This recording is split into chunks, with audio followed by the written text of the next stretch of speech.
alamat ng kamatis, isang dulang maisang yugto. Mga tauhan, tagapagsalaysay, magsasalaysay ng buong kwento. Camallia, isang babaeng matiisin at mapagmahal na ina.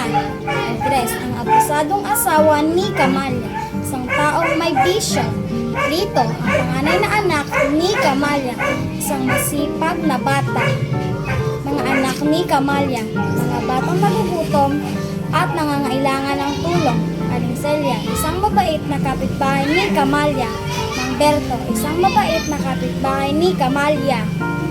Noong unang panahon, sa isang malayong bayan, may isang babaeng nagngangalang Camallia, isang babaeng halos walang swerte sa buhay. Ang eksena ay nagsisimula sa loob ng kubo. Si Camallia ay naglalaban ng mga damit habang ang kanyang mga anak ay naglalaro at nag-iiyakan sa gutom. Si Andres ay nakaupo, lasing at naglalaro ng baraha.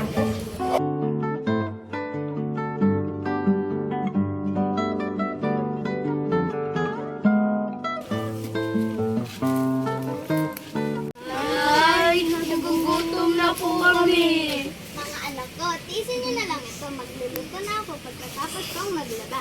Sige po, Inay. Ay, ito po ang bayan. Andres ay tumayo at kinuha ang kinita ni Camallia. Yan para sa alang asugol ko to. Sa kanyang paghihirap, nakahanap siya ng kaunting ginhawa sa kabaitan ng kanyang mga kapitbahay. Sena sa labas ng kubo, si Aling Celia at Mang Berto ay nag-uusap habang papalapit kay Camallia. Talaga naman si Andres, pinabayaan ng pamilya. Puro sugal at alak. Oo nga, nakakaawa na ang mag-ina.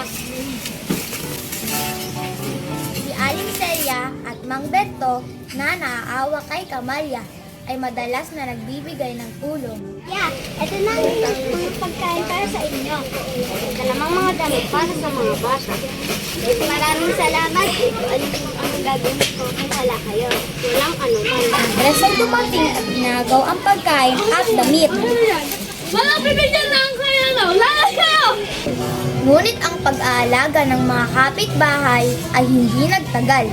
Dahil sa takot na masaktan si Camallia, kaya naman si Lito ang panganay na anak ay nagsikap.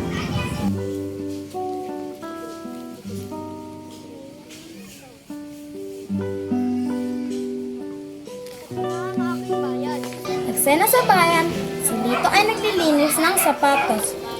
Si Andres ay kuha ang kinita ni Lito. Ano yan? Para sa alang asugol ko to. Ay, huwag po tatay. Para sa gamot po ni nanay ko yan. Di mo masaktan? Ayaw po. Ngunit ang kanyang pagsisikap ay hindi rin sapat upang mailigtas ang kanyang ina mula sa hirap at sakit. Anak ko, uwad kayo sa school. Magiging maayos din kayo lahat.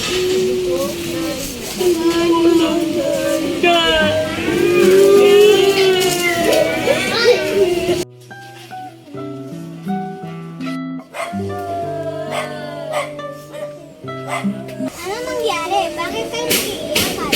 Tayo yung mga namin. Nakikiramay kami. Isang halaman na may pulang bunga ang tumubo, ang kamatis, isang simbolo ng pagtitiis, pag-asa, at pagmamahal, na nagbibigay ng bagong buhay sa kanyang mga anak. May tumubong halaman sa libingan ng aming nanay. Mga kapatid, tignan natin ang tumubong halaman sa libingan ng ating nanay. Sige. Ay, oo nga. May halaman na tumubo. Man mo. Ang sarap! Tara, ibenta natin ito sa bayan. Sige. Pangalap ko, patawa sa mga nangalawak ko, lalo na sa inyong nanay. Bili na kayo! Bili na At kayo hanggang ngayon, ang kamatis ay isang mahalagang bahagi ng ating buhay, isang paalala sa atin ng kahalagahan ng pagtitiis, pag-asa, at pagmamahal. May Nagtatapos ang aming alamat ng kamatis.